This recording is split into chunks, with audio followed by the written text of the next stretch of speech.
Welcome everybody. Now I've already created a video on how to split PDFs. Well, this time I'm going to show you how to merge a PDF.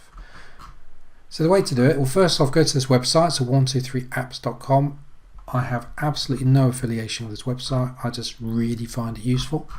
Scroll down, and by the way, there's loads of things on there. There's audio tools and video tools. Anyway, scroll down. We've got a bit for split, but the one that we want is merge. So click on merge. Find the files that you want to be editing. So it's these ones here.